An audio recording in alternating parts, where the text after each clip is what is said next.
Encore bienvenue à tous, à ceux qui viennent de nous rejoindre pour ce webinaire sur les grandes étapes de la création organisé par Pépite France dans le cadre de la semaine créative. J'en dirai un petit mot sur la slide juste après. Ce webinaire qu'on fait en partenariat avec BPI France Création, ici représenté par Delphine, et BGE, ici représenté par Adil. Euh, alors, créative, c'est quoi? Eh ben, Créative, c'est la semaine de l'entrepreneuriat, enfin, c'est la semaine de la sensibilisation à l'entrepreneuriat étudiant, organisée par Pépite France dans le cadre de la semaine mondiale de l'entrepreneuriat. Ça, on fait des entrepreneuriat, sensibilisation, des mots, voilà. Pépite France, c'est le réseau des étudiants entrepreneurs. Si vous voulez en savoir plus d'ailleurs sur ce réseau et particulièrement sur le statut étudiant entrepreneur, je vous invite à vous inscrire au webinaire qui est prévu ce vendredi à 17 heures pour en savoir plus. Tout d'abord, je vais demander à Delphine de se présenter. Alors, bonjour Delphine, je suis consultante en création d'entreprise chez BPI France pour le site bpifrance-création.fr. Donc, la vocation du site BPI France, tu peux peut-être avancer la slide, Manon, s'il te plaît. La vocation du site BPI France-création.fr, c'est un site de référence sur la création et la reprise d'entreprise. Donc, on y trouve tout ce dont on a besoin lorsqu'on souhaite créer sa boîte et se lancer. Notamment, on est une porte d'entrée vers le carnet d'adresses des réseaux d'accompagnement dont on va vous parler tout au long de ce webinaire, car une entreprise qui se fait accompagner a plus de chances de réussir. Donc, on vous propose effectivement un accès à ce carnet d'adresses, des contenus experts, que ce soit rédactionnels ou en vidéo, des webinaires, des actualités des événements et également une nouveauté cette année. On a développé un outil qui s'appelle le Passcrea qui rassemble en fait un panel d'outils indispensables aux créateurs pour leur permettre de créer leur projet tout en étant accompagnés pas à pas. Voilà pour BPI France Création. En tout cas, je suis ravie d'être parmi vous ce soir et voilà, de pouvoir vous donner ce niveau d'information sur les grandes étapes de la création d'entreprise. Merci Delphine. Bonsoir à tous. Donc, moi, je suis Adil Maldou. Je suis conseiller en création reprise d'entreprise à la BGE depuis quasiment 15 ans. J'officie dans le nord de Lyon et puis j'interviens ce soir pour le réseau BGE. Euh, le réseau BGE, c'est quoi? C'est déjà un réseau de proximité avec ses 549 lieux d'accueil et ses 1300 conseillers. C'est chaque année 15 500 créations d'entreprises et puis 34 000 entreprises accompagnées dans leur développement. Et puis, c'est aussi la pérennité, puisque jusqu'à plus de 3 ans, on a toujours entre 75 et 80% d'entreprises qui existent encore et toujours.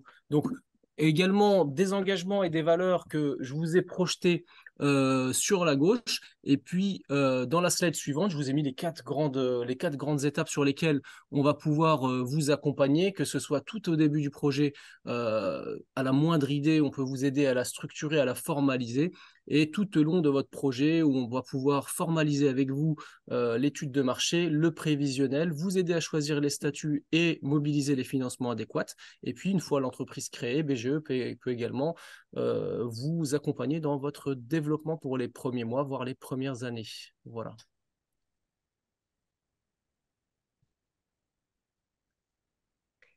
Merci beaucoup Adil. Vous m'entendez, c'est bon? C'est Oui, tout. Très Super. bien. Et bien maintenant, on va passer à ce qui nous intéresse le plus, c'est-à-dire les 8 étapes de la création d'entreprise. Et je vais vous laisser présenter ces étapes. alors au programme d'aujourd'hui ou de ce soir, nous allons voir ces 8 étapes. Donc, tout d'abord, trouver une idée, mais laquelle? En deuxième, vérifier la cohérence personne-projet, c'est-à-dire de savoir si vous êtes bien l'homme ou la femme de la situation. En troisième, l'étude de marché qui permettra de définir si votre idée va rencontrer son marché et va avoir du succès. En quatrième étape, définir le business model et la stratégie à déployer. En cinquième, on parlera d'argent, de financement et de chiffrage de projet. En sixième, la sixième étape sera le choix du statut juridique. Sous quelle forme faut-il se lancer? En septième, on va formaliser le business plan, préparer un pitch pour pouvoir défendre son projet devant un banquier ou un organisme de financement. Et en huitième, il sera temps d'immatriculer l'entreprise. À la fin, on vous a prévu un petit bonus. C'est la boîte à outils du créateur. C'est les ressources que nous proposons chez BPI France Création et chez BGE qui peuvent vous permettre d'aller plus loin et de passer à l'action pour mettre en œuvre votre projet. Alors, on attaque tout de suite avec trouver une idée. C'est la base de toute création d'entreprise. Il faut commencer par trouver une idée, mais laquelle? Et c'est bien souvent, le problème, si je puis dire.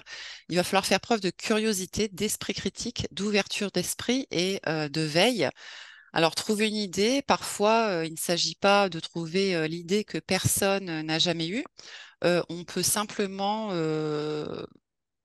trouver une idée parmi une activité connue, une activité qu'on connaît, qu'on maîtrise parce qu'on a été formé, on a peut-être fait des stages, on a identifié que cette activité pouvait être l'origine d'une idée de création d'entreprise. Ça peut être aussi simplement trouver une idée autour d'une passion, un loisir, une passion que vous avez. Ça peut être également avoir capté une opportunité autour de soi et de se dire, tiens, ça pourrait faire une chouette idée de création d'entreprise. Et puis, en dernier lieu, ça peut être une innovation. On en entend beaucoup parler. Alors, dans innovation, qu'est-ce qu'on peut y mettre? Ça peut être moderniser un concept, ça peut être trouver une application nouvelle à un produit ou un service. Ça peut être lancer un nouveau service ou lancer un nouveau produit. Le tout, c'est de regarder effectivement autour de soi et de se montrer curieux pour avoir ces idées. Alors après, bien sûr, il y a des techniques de créativité qu'on peut utiliser pour trouver la bonne idée, créer des groupes de discussion, notamment des focus group, se réunir, faire des séances de brainstorming et puis challenger un petit peu les idées qu'on peut avoir.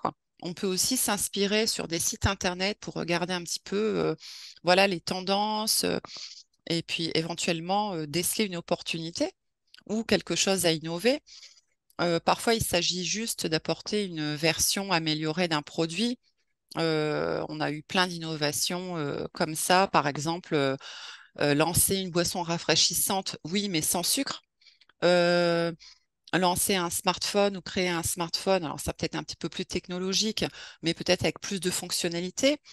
Se dire que, je ne sais pas, les services clients, on a eu des chatbots qui se sont lancés comme ça, identifier que le service client n'est présent que de 9 heures à 17 heures, mais les clients peuvent se connecter à toute heure du jour et de la nuit. Donc, une innovation, voilà, on a créé des chatbots. Charge à vous de regarder ce qui se passe autour de vous, de voir effectivement déjà ce qui vous plaît, ce que vous connaissez, de voir quelles sont les opportunités qui peuvent se dégager, et puis voir si effectivement vous pouvez innover en améliorant un produit ou un service.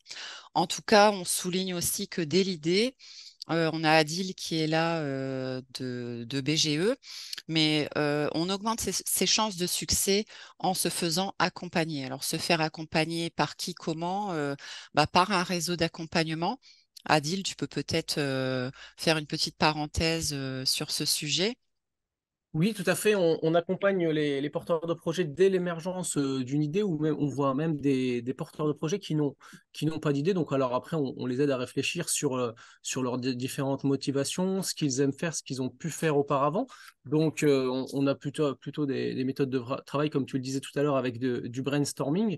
On accueille quand même pas mal de chefs d'entreprise, de porteurs de projets qui ont une certaine expérience, hein, comme tu l'as dit, sur l'activité connue et qui souhaitent tout simplement se mettre à leur compte. Et après, les deux autres arrivent derrière entre la passion et l'opportunité, où on a quand même pas mal de porteurs de projets aussi. Sur l'innovation, j'aimerais juste apporter une petite précision, puisque on a quand même pas mal d'innovations, mais l'innovation, comme tu l'as très bien souligné, c'est pas que l'innovation avec le dépôt d'un brevet, parce qu'il va exister 4 types d'innovation. Il y en a une qui porte le nom d'innovation incrémentale, et c'est exactement comme tu l'as souligné tout à l'heure, et c'est ce que fait Apple depuis des années, depuis le premier iPhone 1. Ils vont vous changer 2, 3 options et vous mettre quelques fonctionnalités, et ils vont vous lancer un deuxième appareil. C'est partir de quelque chose d'existant que l'on va tout simplement améliorer. Deuxième type d'innovation, il y a ce qui s'appelle également l'innovation de rupture. L'innovation de rupture, c'est quand vous rendez accessible ce qui était hors de portée et que vous allez créer une nouvelle catégorie de produits, de services qui n'existaient pas. Il y a un très bel exemple, c'est si vous avez connu la cassette qui, elle, date de 62, ensuite qui a évolué vers les années 80-84, le CD. Ça a duré des années, puis en 2001 est arrivé le MP3, et puis depuis 2007, vous avez tout de dématérialisé depuis des plateformes. Il y a également un troisième type d'innovation qui est l'innovation adjacente, qui va consister à apporter un produit existant sur un marché auquel il n'était pas voué initialement, ou de créer des produits et des services sur un marché existant. Là, vous avez l'exemple du Gore, le fabricant de tissu Gore-Tex, qui était numéro un mondial sur les cordes de guitare. Et un deuxième exemple qui est très parlant, c'est l'aspirateur Dyson. L'aspirateur Dyson, par exemple, c'est le système d'extracteur d'air, c'est celui qui est dans les scieries de manière professionnelle. Et puis, dernière type d'innovation, c'est l'innovation radicale. C'est un produit ou service qui ne répondait à aucune problématique existante. Donc là, c'est un peu comme le casque de réalité virtuelle qui est arrivé comme ça du jour au lendemain. Donc, tous ces types d'innovation, forcément, ça peut apporter un plus à votre projet. Et puis, attention, en plus, on peut rajouter quelques composantes sur votre idée. C'est des problématiques transversales qui sont soit, par exemple, RSE, qui sont aujourd'hui du moment, et puis des problématiques aussi digitales. Comment digitaliser, dématérialiser certaines choses pour amener une plus-value à son idée. Voilà.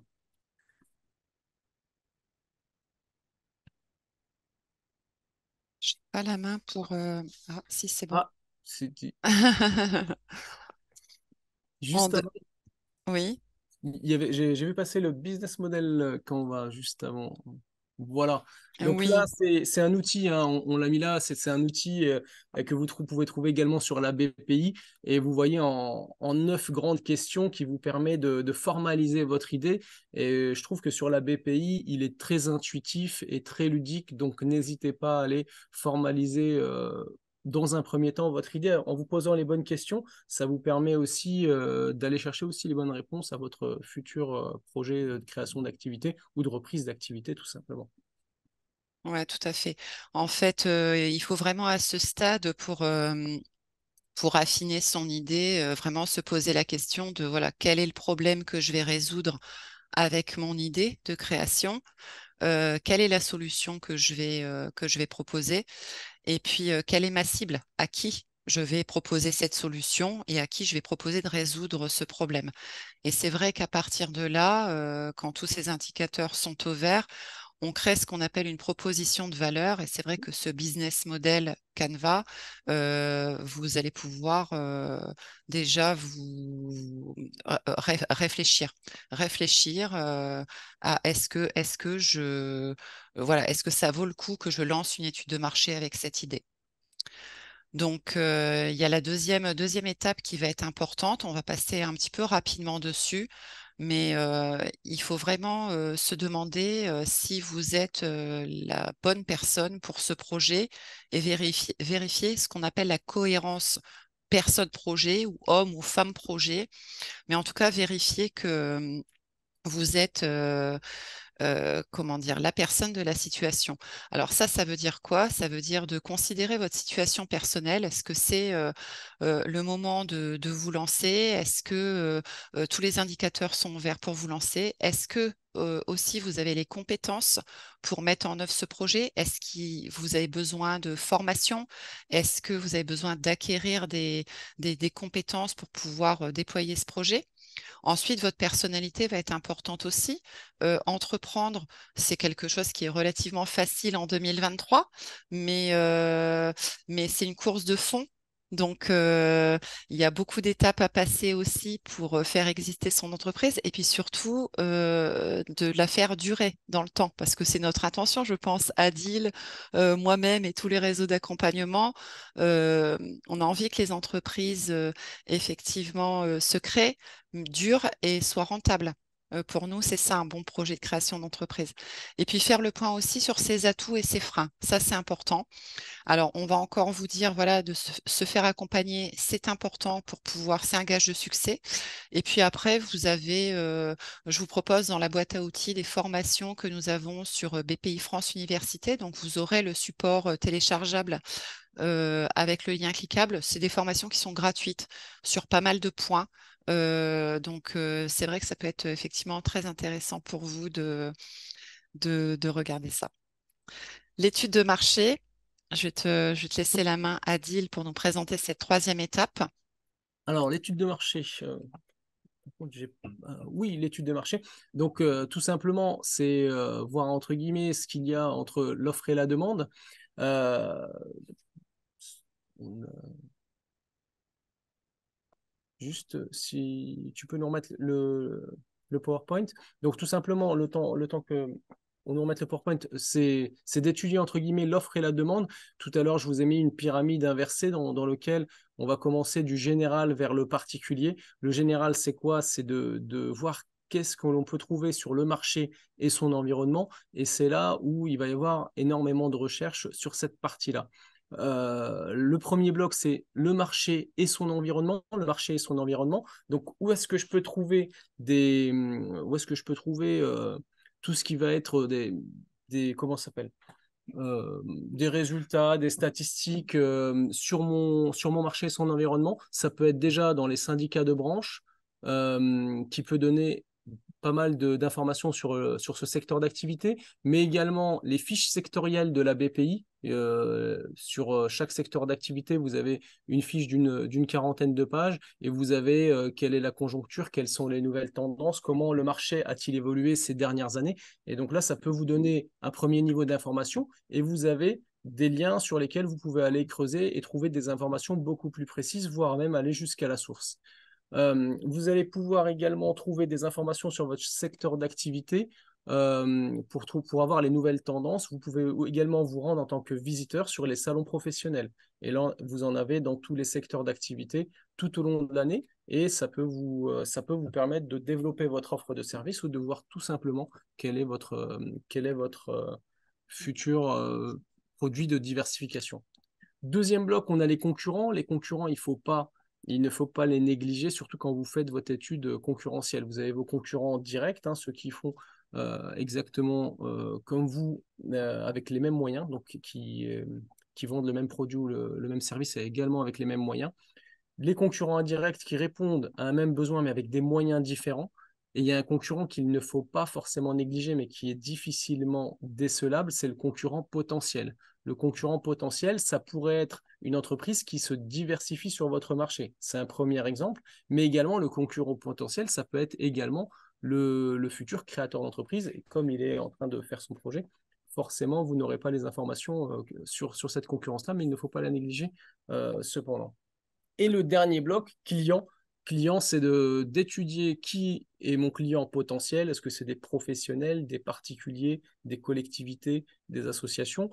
Et puis de commencer à faire deux, trois portraits robots de sa clientèle type pour pouvoir prospecter, commencer à gagner du temps sur sa prospection initiale.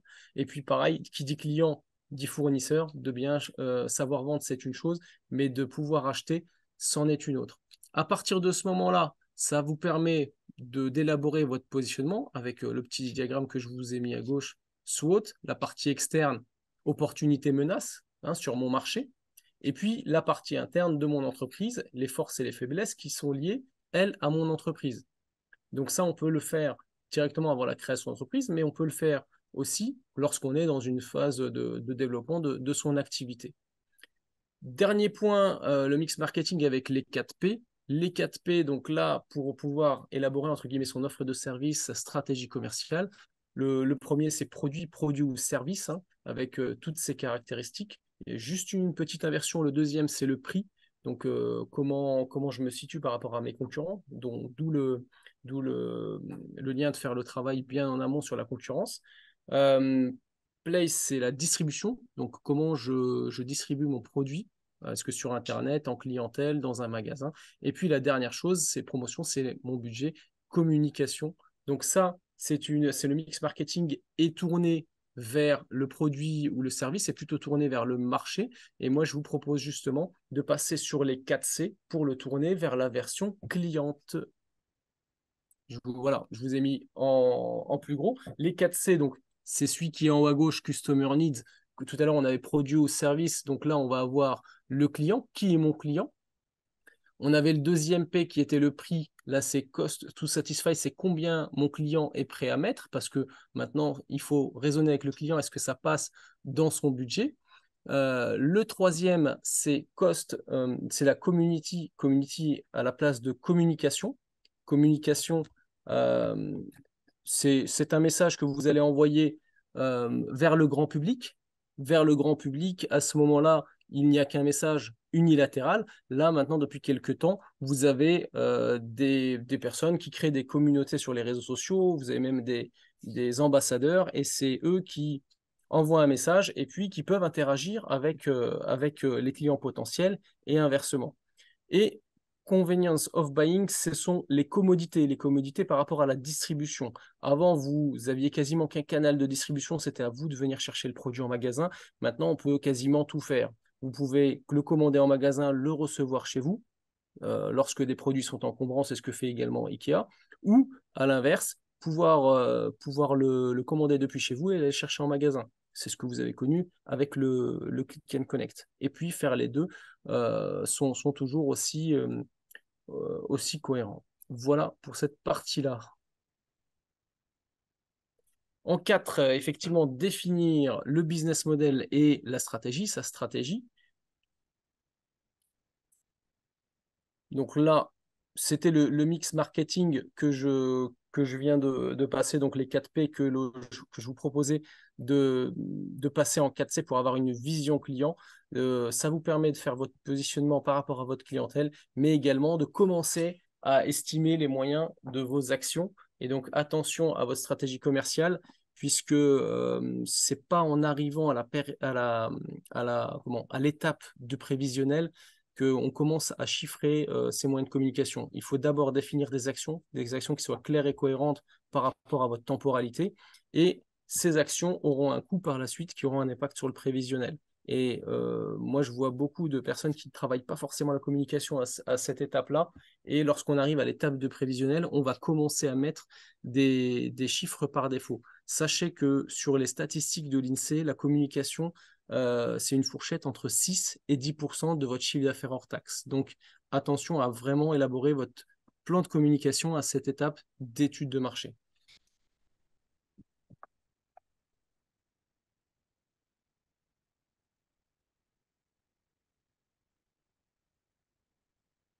On revient encore à notre business model Canva. Donc là, par rapport à tout à l'heure, c'est vraiment, vraiment à cette étape-là, il va falloir qu'il soit totalement rempli et que toutes les questions que l'on s'est posées à l'étape de l'idée soient quasiment résolues. Alors, vous n'allez pas pouvoir résoudre 100% des interrogations, pardon, mais vous allez quand même pouvoir supprimer des aléas au fil du temps et au fur et à mesure où vous avancez dans votre étude de marché. Donc, de bien revalider le business model Canva à ce moment-là.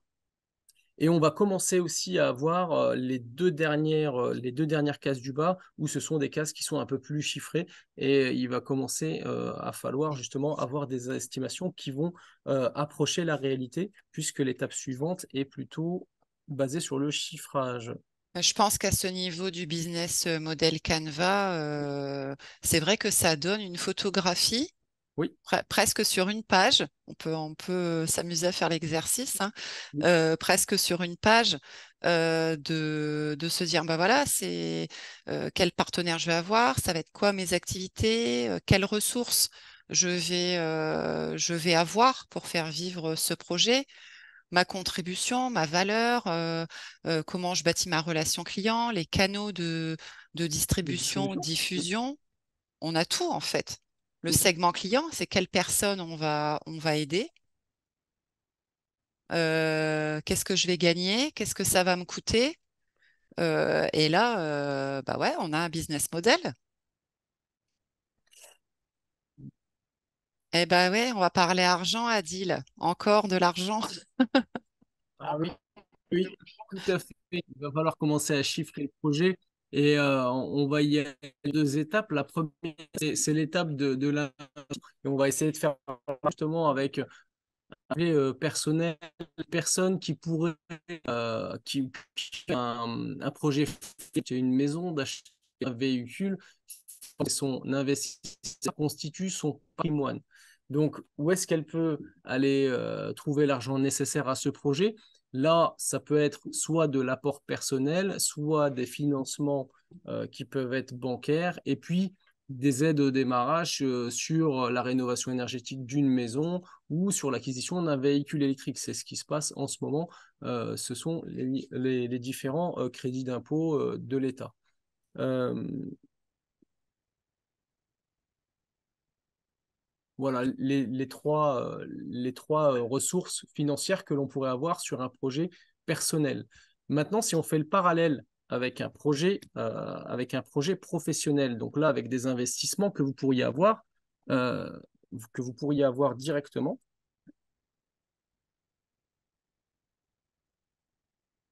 Allô? Oui, oui, c'est bon, Adil, on t'entend. Ah, moi Tu as qui la ai deux. perdu l'écran. Normalement, Donc là, tu as ensuite, on devrait avoir le projet personnel avec les constructions, les travaux que vous avez, également le matériel professionnel, le stock de marchandises et la trésorerie. Donc ça, c'est un projet qui est plutôt, vous constituez le patrimoine de l'entreprise et cette entreprise, il va falloir financer le démarrage tout simplement. Voilà. Alors, tiens, justement, est-ce que tous les projets, ça, il y a beaucoup de jeunes qui nous posent la question, est-ce que tous les projets nécessitent comment dire, de prévoir beaucoup d'argent?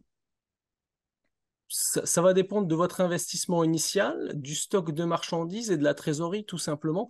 Il y en a qui vont commencer tout simplement avec très peu d'investissement au départ, et puis qui, au fil du temps, vont se développer euh, sur des prestations de services vous aurez pas forcément besoin de grand-chose puisque vous pouvez démarrer votre véhicule et vous allez avoir surtout besoin de trésorerie, de marchandises pour et revendre.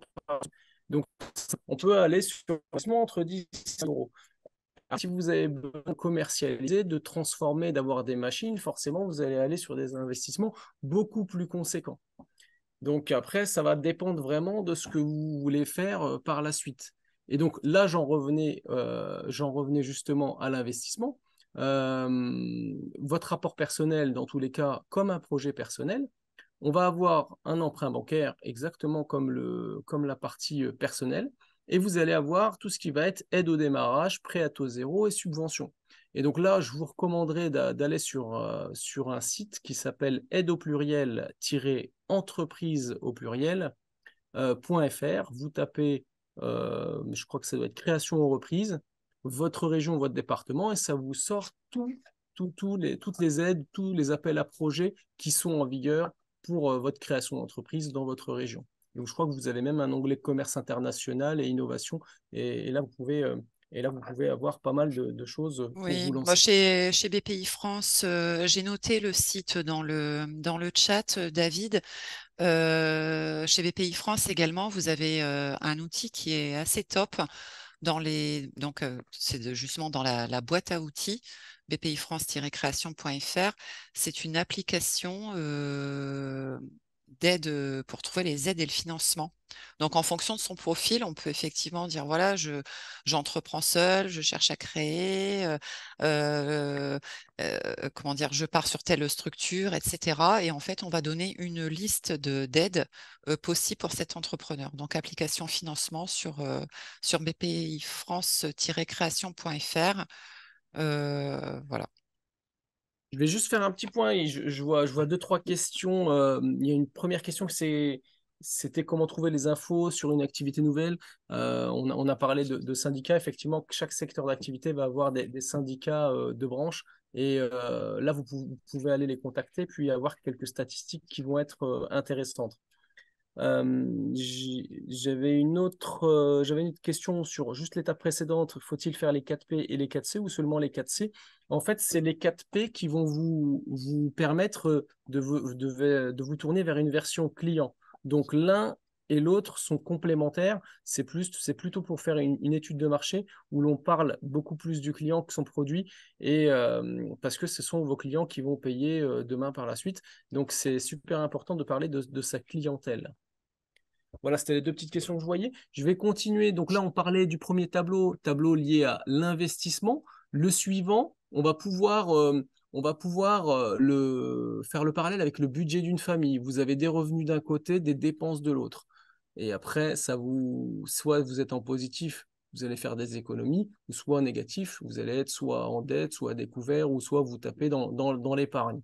Et de l'autre côté, on va avoir un tableau qui va être celui de l'entreprise et qui va symboliser la rentabilité.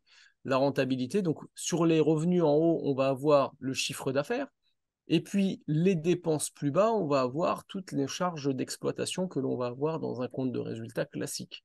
Et faire ce travail en amont va vous permettre justement d'estimer vos charges de fonctionnement, mais également d'estimer est-ce que votre chiffre d'affaires que vous pourriez faire première, deuxième et troisième année. Et donc, ça va vous permettre de voir si votre projet est viable au démarrage ou sans quoi il va falloir le redimensionner. Juste la slide d'après, s'il te plaît. Je ne sais pas qui a la main. Voilà. Donc là, on a notre compte d'exploitation avec le chiffre d'affaires, les produits qui sont en haut, et puis toutes les charges d'exploitation que vous pourriez avoir pour le fonctionnement d'une entreprise. Donc, avec cette checklist, on en a une qui est beaucoup plus détaillée dans nos outils et ça va vous permettre justement de commencer à estimer ces charges par rapport à votre projet, par rapport à votre déplacement, par rapport à votre activité et puis de commencer à estimer un premier résultat pour voir un peu la viabilité de votre projet. Le combiné de ces deux tableaux, après vous avez un plan de trésorerie pour voir un peu les saisonnalités et voir les encaissements et les décaissements et voir si le compte bancaire peut potentiellement passer à découvert et vaut mieux prévoir justement ce découvert plutôt que de le subir par la suite. Et ben voilà, étape numéro 6, donc Ce le qu'on nous choix. demande, ce qu'on nous demande souvent en premier, c'est Exactement. qu'est-ce qu'il faut que je crée? Une micro-entreprise, une SAS? Oui, oui. Eh oui. Donc là, vous allez, entre guillemets, oui, donc là, un peu comme l'infographie que vous allez pouvoir trouver dans le site BPI France Création. Est-ce que je souhaite entreprendre seul? Est-ce que je souhaite entreprendre à plusieurs? Le fait d'entreprendre seul, bah, vous allez pouvoir avoir l'entreprise individuelle, qu'elle soit au régime fiscal de la micro-entreprise ou au régime fiscal du réel. Donc là, ça va dépendre, vous, par rapport à vos charges. Et ça, c'est vraiment la dernière question que l'on se pose.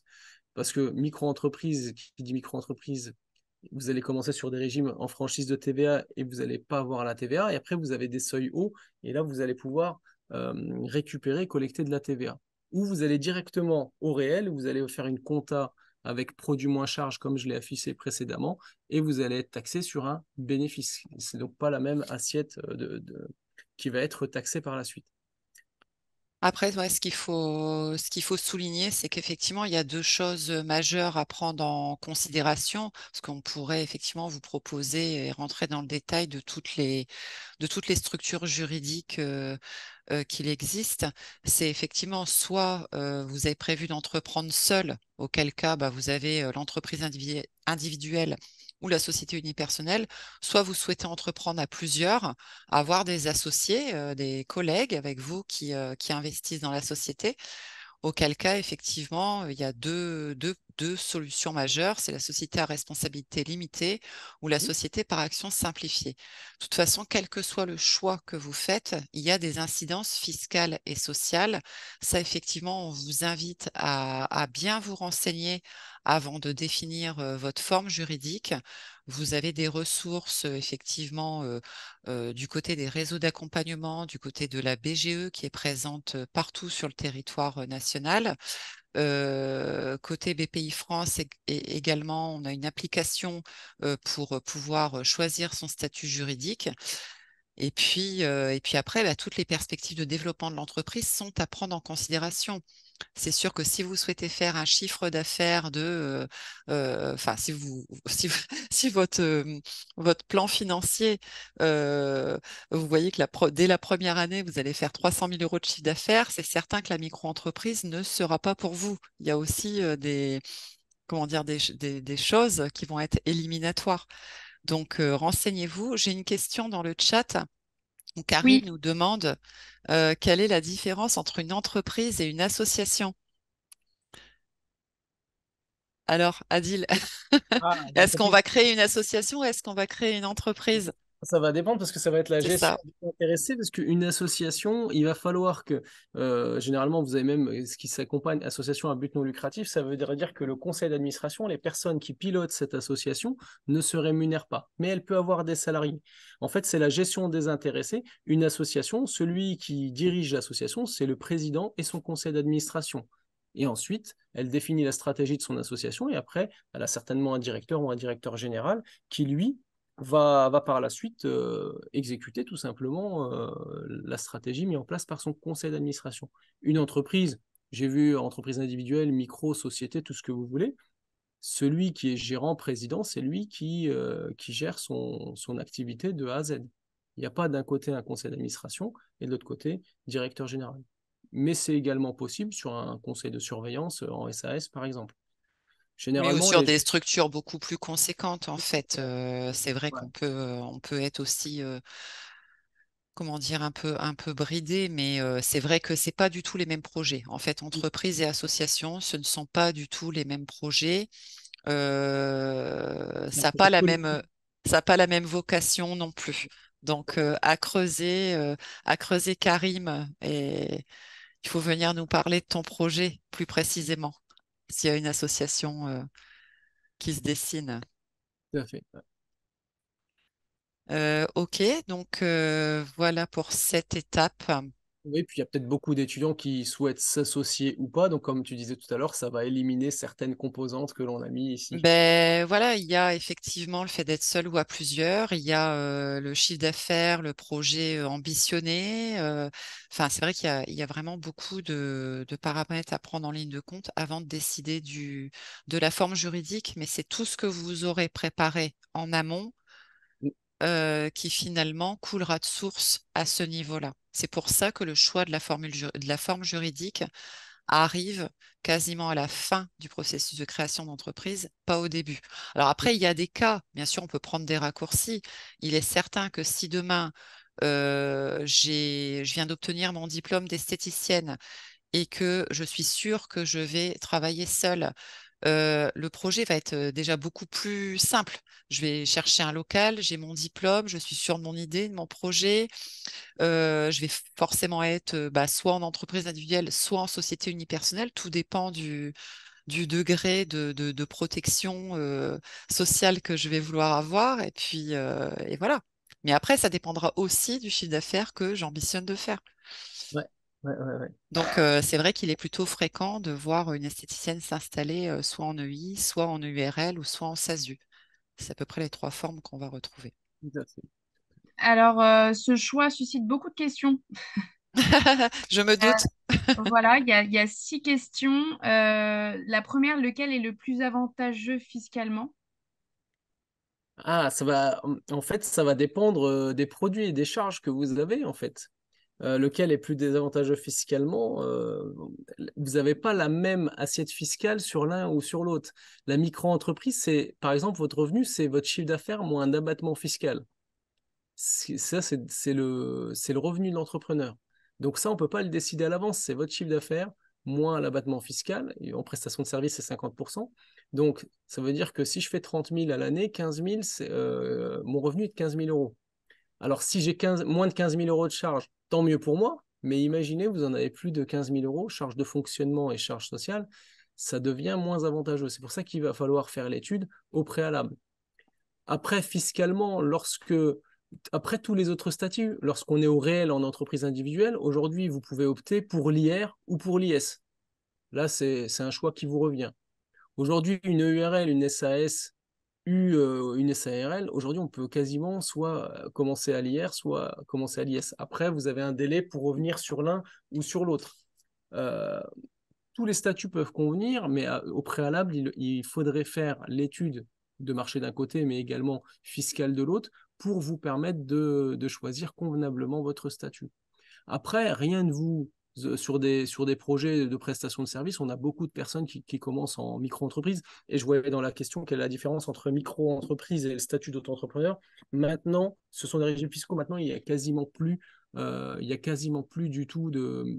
C'est un nom commercial, entre guillemets, l'auto-entrepreneur. Et le régime fiscal, c'est la micro-entreprise. Mais il n'y a plus du tout de différence, hein. C'est qu'un nom commercial. Oui, la micro, aujourd'hui, on parle de micro-entreprise parce qu'on n'utilise plus non plus le terme auto-entrepreneur. Bon, après, on a encore les sites auto-entrepreneur, etc. Mais URSSAF, hein, auto-entrepreneur, micro-entreprise, voilà. Mais micro-entreprise, c'est aussi un régime fiscal.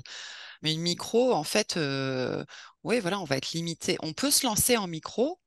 Et puis, déjà, pour lancer son projet, pour mettre le pied à l'étrier et basculer si on est seul, et puis voir effectivement au bout de quelques mois, si on voit que le chiffre d'affaires s'envole, il n'y a rien de rédhibitoire, c'est pas quelque chose qui est définitif.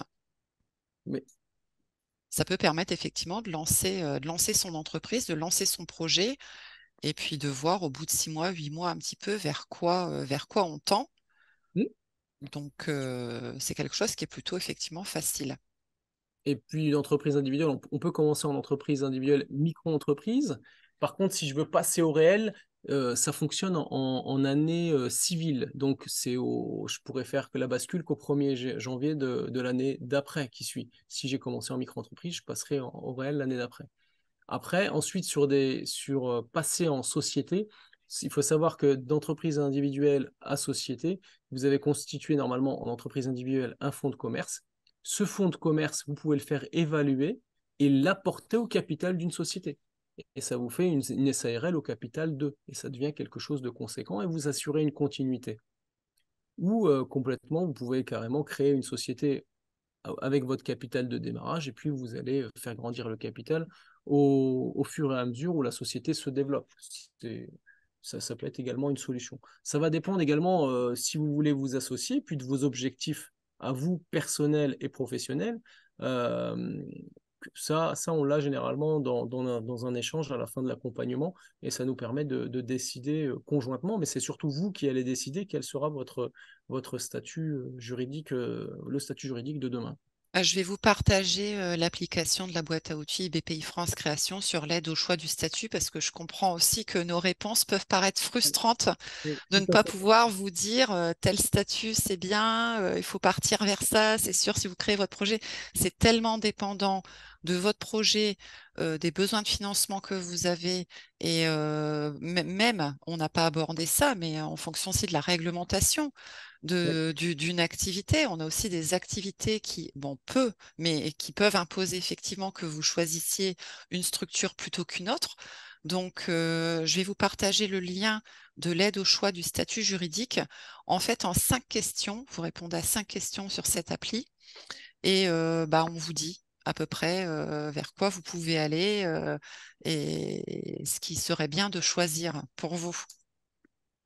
C'est dans le chat. Ah, super. Alors, il y a une dernière question sur le choix juridique, c'est à propos du capital social. Il intervient à quel moment lorsqu'on crée l'entreprise et comment bien le définir? Ah, donc le capital social, il intervient quand? Il intervient à l'étape de formalité. Donc ça, c'est juste après. C'est juste après. Alors, Ouais, Donc, on bah, peut le c'est super. prévoir. voilà. Effectivement, quand on fait son étude financière, on va prévoir aussi Oui. de savoir s'il nous faut ce capital quel capital de départ il nous faut pour lancer notre projet. Après, il faut savoir qu'aujourd'hui, en France, vous pouvez créer une entreprise pour 1 euro symbolique, hein. Le capital social n'est pas une obligation, on va dire, financière. On facilite par cela même la création de l'entreprise. Après, évidemment, autant vous travaillez de chez vous, vous lancez une petite société de service avec aucun poids financier. c'est tout à fait possible de créer sa petite boîte pour 1 euro et voilà. Après, effectivement, ne pas avoir de capital social en fonction de l'envergure du projet. Si vous devez avoir des partenaires financiers, des fournisseurs, acheter du stock, on ne verra pas forcément de bon augure le fait que vous n'ayez pas de capital. On va se dire, qu'est-ce que c'est que ça, une EURL ou une SAS à 1 euro de capital? Est-ce que je vais faire confiance à cette personne avec 1 euro de capital? C'est pas rassurant. On se dit que cette entreprise n'a pas, entre guillemets, d'argent de côté, elle a que 1 euro sur son compte en banque pour pouvoir faire face à ses dépenses et à ses charges. Donc, effectivement, il faut un capital social qui soit cohérent avec l'envergure de votre projet. Là non plus, il n'y a pas de réponse. On ne peut pas vous dire oui, mettez 1 000 euros de capital social, mettez 3 000, mettez 5 000. En tout cas, il n'y a pas d'obligation, mais ça dépend effectivement du business plan que vous allez formaliser. Donc, je te laisse la main, Adil. On va reparler d'argent dans cette 7e étape de création d'entreprise. Donc là, effectivement, juste pour en revenir au capital, c'est le message, c'est soyez crédible vis-à-vis de Voilà, vos c'est ça. partenaires. Soyez crédible vis-à-vis de vos partenaires. Ça peut être partenaire bancaire, l'assurance, parce que c'est lui qui va assurer également l'exploitation, votre responsabilité civile d'exploitation. Quand je parle d'exploitation, c'est pas d'exploitation agricole, mais c'est lui qui va également, il faudra être crédible par rapport à vos fournisseurs également. Si tous les mois, vous leur faites 5 000 euros d'achat et que vous avez un capital d'1 euro, lui, il va pas forcément vous accorder de délai de paiement. À l'inverse, si vous avez plus 5 000, voire plus, il pourrait être en confiance. Au démarrage, ils ont toujours du mal à vous accorder de délai de paiement. Lorsque vous avez déjà 7, c'est pas mal. Et puis, au fil du temps, ils vont apprendre à vous connaître et vous accorder également de la confiance à ce moment-là. Donc, formaliser le business plan. Le business plan, en fait, il va reprendre, c'est un document synthétique qui va reprendre un peu tout ce que l'on s'est dit depuis le début. C'est de connaître le premier point, le contexte sur lequel l'activité s'est développée ou s'est créée, tout simplement. Les cibles et les besoins identifiés. Et donc là, on est dans le début de l'étude de marché. Le troisième point, c'est la stratégie et la mise en œuvre pour y répondre. Et ça, vous avez tout votre plan d'action. Également l'équipe et les compétences pluridisciplinaires autour du projet. Donc, si vous êtes plusieurs associés ou une personne avec plusieurs salariés, de bien prouver la complémentarité entre toutes ces personnes-là. Et ensuite, on a la partie chiffrée avec les modes de financement du projet durant son lancement. Donc, le plan de financement initial, c'est de quoi j'ai besoin pour commencer et comment je vais le financer dans un premier temps. Comment l'entreprise va-t-elle évoluer sur les 3 prochaines années? Donc, c'est pour ça qu'on vous dit business plan des fois à 3 ans. Donc, c'est pour voir un peu comment vous allez développer l'année numéro 2 et l'année numéro 3. Et retour sur investissement, c'est aussi ce qu'on appelle point mort, seuil de rentabilité. À partir de quel moment l'entreprise va-t-elle être rentable? On parle d'un outil de communication. Effectivement, lorsque le document est développé, vous avez d'un côté un business plan, et puis on peut montrer que certaines parties de notre stratégie à des financeurs, puisqu'ils vont venir, entre guillemets, mettre de l'argent dans votre capital ou pas, ou mettre de l'argent juste dans l'entreprise et de voir quel est le retour sur investissement que l'on a. Et c'est là où tu es passé au fameux pitch. Le fameux pitch, Oui. à l'image de qui veut gagner mon associé. Donc, c'est de convaincre des potentiels financeurs de vous suivre, de vous soutenir, que ce soit moralement, que ce soit financièrement, en fonds propres ou en capital ou ne serait-ce qu'en compte courant. En compte courant. Et puis, C'est-à-dire qu'à partir du moment où on va demander un financement, quel qu'il soit, même un petit financement, le premier interlocuteur, ça va être sa banque, son banquier. Ensuite, ça va être effectivement d'autres organismes qui vont pouvoir compléter ce prêt bancaire. Et puis, il va falloir pitcher ce qu'on appelle pitcher son projet. Il va oui. falloir donner envie à ce banquier ou à cet investisseur de se dire, ah bah oui, je peux lui prêter parce que tellement son projet est bien, ça tient la route, c'est viable, c'est vrai que ça répond à un besoin. Non, c'est sûr, je me trompe pas en lui donnant de l'argent ou en lui prêtant de l'argent ou en soutenant ce projet ou en participant financièrement à ce projet. Donc, il va falloir pitcher. Et ça, effectivement, on élabore son pitch une fois que l'ensemble de son business plan est réalisé. On a à disposition sur BPI France Création un guide méthodologique pour vous permettre de faire cet exercice. Donc avec 3 modèles de pitch, court, moyen, long. Et c'est vrai que ça peut, comment dire, vous permettre de clarifier, d'expliquer, de vendre votre projet. Alors, on parle de financier, mais j'ai vu aussi des étudiants utiliser ce pitch deck, notamment pour l'obtention de bourses, de concours pour les jeunes créateurs, où il faut aussi aller défendre son projet. Donc, on vous invite à vous rendre sur l'outil Mon Pitch Deck sur le site bpifrance-création.fr.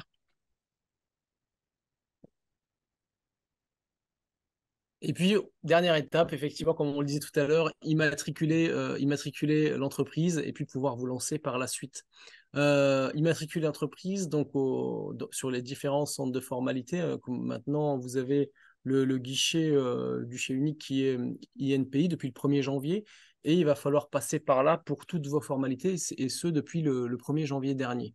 Oui, Euh, tout est regroupé sur un seul. On avait avant, on pouvait effectivement faire son immatriculation auprès des différents centres de formalité que sont les chambres de commerce et d'industrie, les chambres des métiers de l'artisanat, les chambres d'agriculture. On pouvait le faire également sur infogreffe.fr. On pouvait le faire enfin de plein de façons. Et en fait, depuis le 1er janvier 2023, on a un seul et même guichet unique de l'INPI que vous souhaitiez vous créer, vous lancer en micro-entreprise ou en société. Tout passera par ce guichet unique. Ça se fait en ligne, donc. Exactement. À minima, en micro-entreprise, ils demandent la pièce d'identité, je crois, avec si vous êtes hébergé quelque part, la société de filiation. Oui, la domiciliation, savoir si vous êtes où va se situer l'entreprise et de fournir il y a des justificatifs hein, effectivement à fournir d'identité, de lieu d'implantation de la micro-entreprise, mais c'est assez Assez light intuitif, finalement.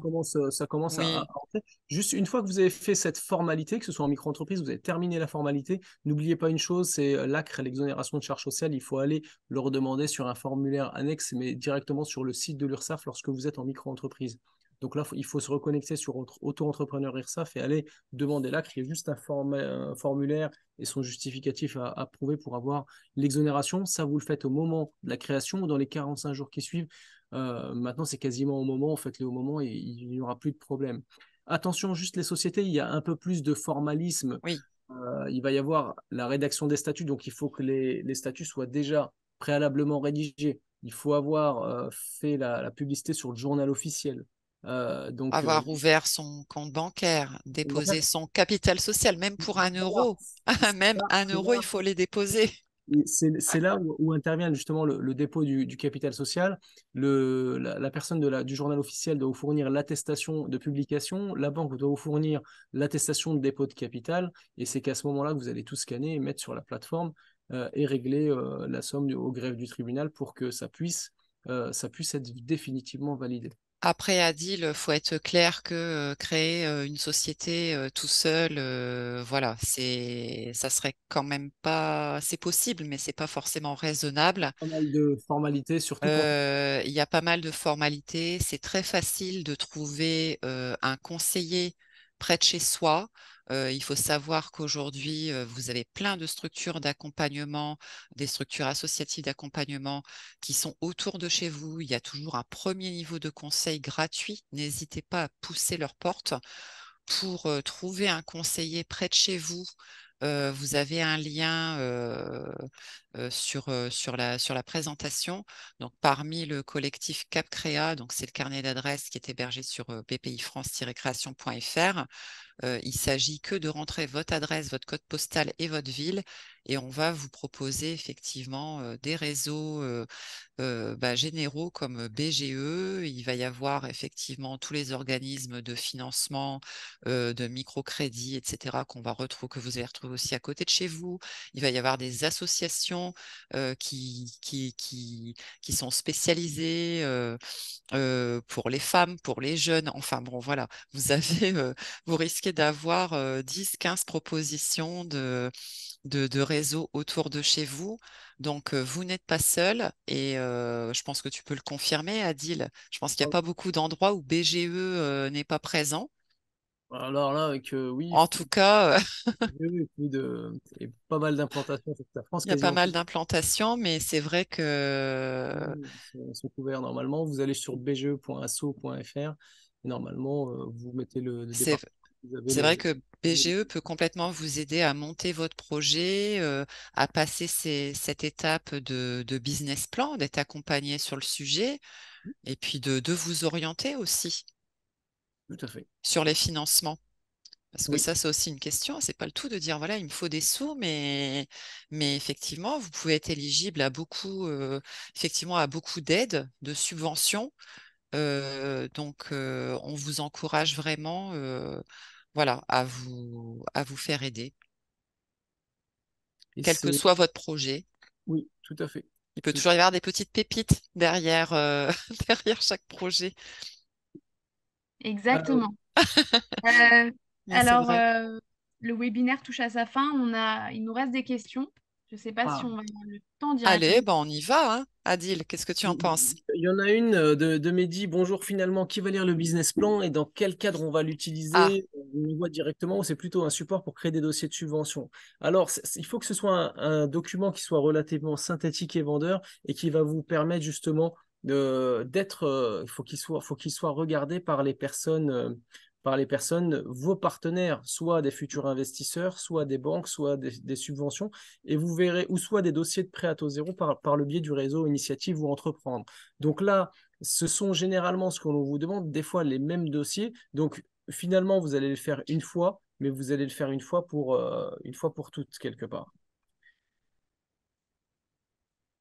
il y a une autre question. Moi, je les vois pas toutes, Manon. Si tu peux nous en Oui, citer auxquelles on n'a pas répondu. bien sûr. Alors, il y a une question très spécifique concernant les zones franches. Ok. Enfin, spécifiques. Que pouvez-vous nous dire sur les zones franches et est-ce qu'on peut les utiliser à notre avantage au moment de la création? Les Il y a zones, des.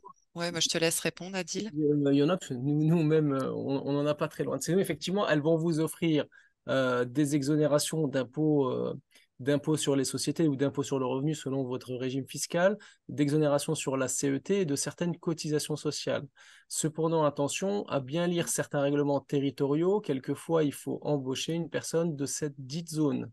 Il faut avoir soit 50% ou deux tiers comment, de personnel qui est issu de cette zone et ou prouver des fois c'est suivant les territoires, il va falloir prouver que une partie de votre chiffre d'affaires, et notamment je crois que c'est 25%, et 25% du chiffre d'affaires est fait sur cette dite zone. Zone franche, il y en a, c'est plutôt des zones urbaines, et après vous avez les mêmes qui existent en milieu rural, ce sont des zones rurales de revitalisation. Vous avez à un moment une exonération totale d'impôt sur les sociétés ou d'impôt sur le revenu, et après vous avez un second temps où vous allez partiellement être exonéré jusqu'à payer totalement l'impôt sur les sociétés. Oui, ça se déroule sur plusieurs années. Effectivement, il y a un. Comment on appelle ça? Un dégrèvement année après année. Enfin bon, c'est nivelé effectivement sur 5 ans, il me semble. Merci. Ok. Alors, il y a encore deux, trois questions. Eh ben, on y va maintenant. On y va. C'est parti. Donc, Mathis, alors, le changement d'adresse durant les années qui suivent est-elle un souci pour la domiciliation de la micro-entreprise?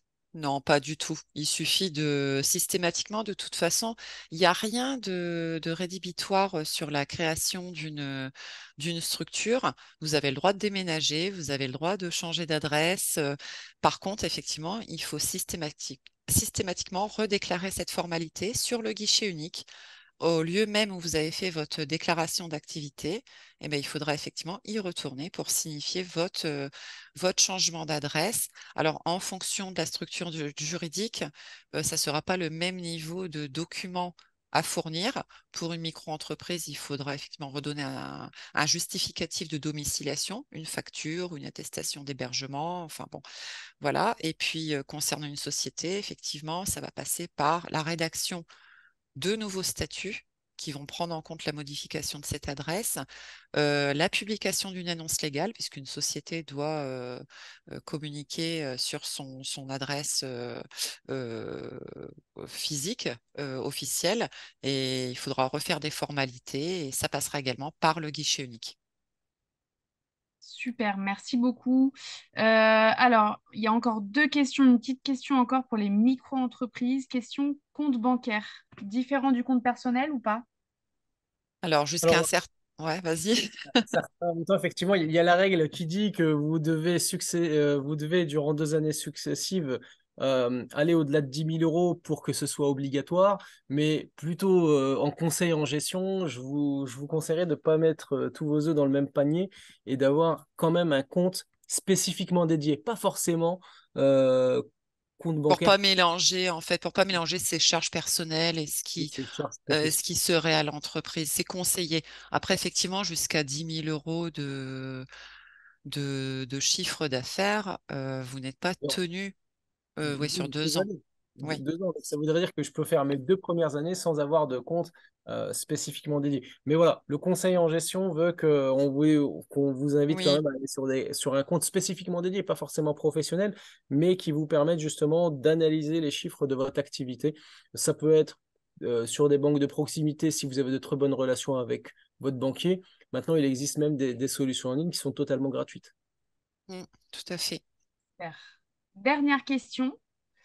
Quelque chose qu'on n'a pas forcément abordé. Comment on réalise une bonne étude qualitative? Une bonne Voilà. étude qualitative, c'est plutôt lié à une étude du terrain.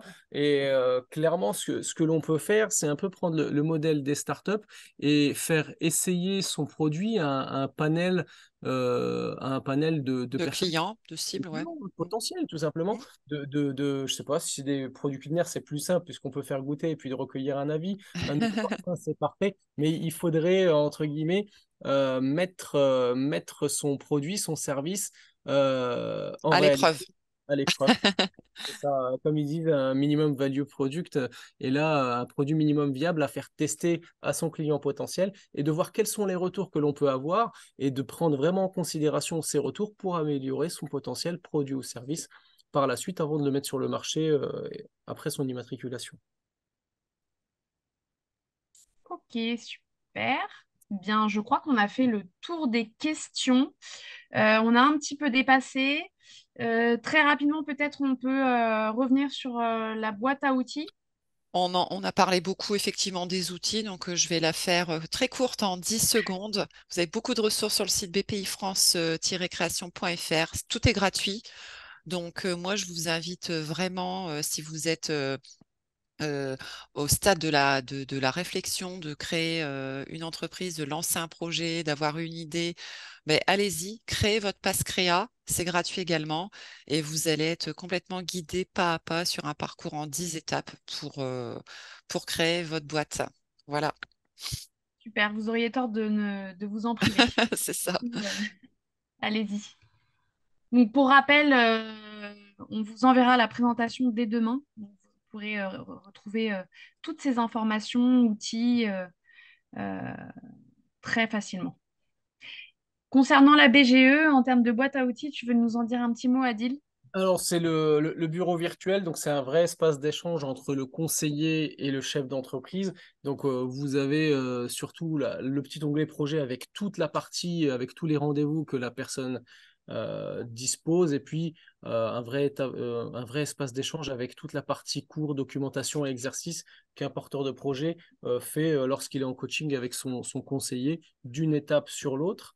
Et puis, on a également les ressources. Vous avez les ressources dans mes outils de la BPI. Donc, il y y a un partenariat avec la BPI et BGE qui nous permet d'avoir un peu quelques ressources pour aider les porteurs de projets à ce niveau-là. Et puis, une fois, comme je vous l'ai dit tout à l'heure, on a parlé de l'idée, mais lorsque l'on va vers l'étape de projet, c'est la slide d'après, on a un outil justement de business plan et puis de présentation du projet où où on va le présenter en mind mapping. Il est juste derrière.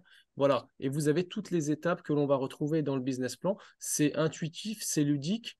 On va pouvoir le faire pas à pas d'un rendez-vous sur l'autre, sur plusieurs semaines, au rythme du chef d'entreprise. Et à la fin, on va pouvoir compiler cette partie-là et ça va nous permettre justement de formaliser le business plan en quelques clics.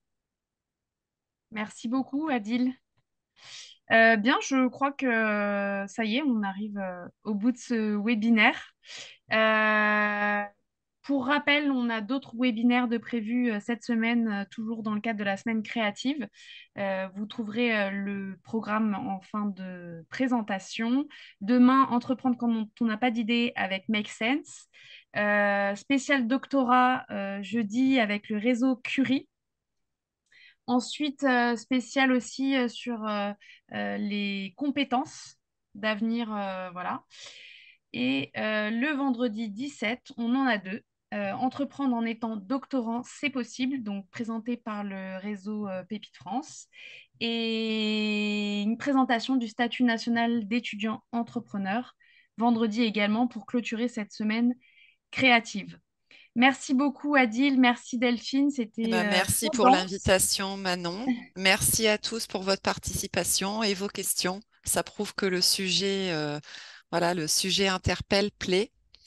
On vous souhaite une très belle continuation, quels que soient vos projets, vos idées. Allez-y, vous êtes bien entourés. Et bonne Merci réussite à dans tous. les démarches que vous entreprenez. Bonne soirée à Mais tous. oui. Allez, bonne soirée à tous. Bonne soirée à tous.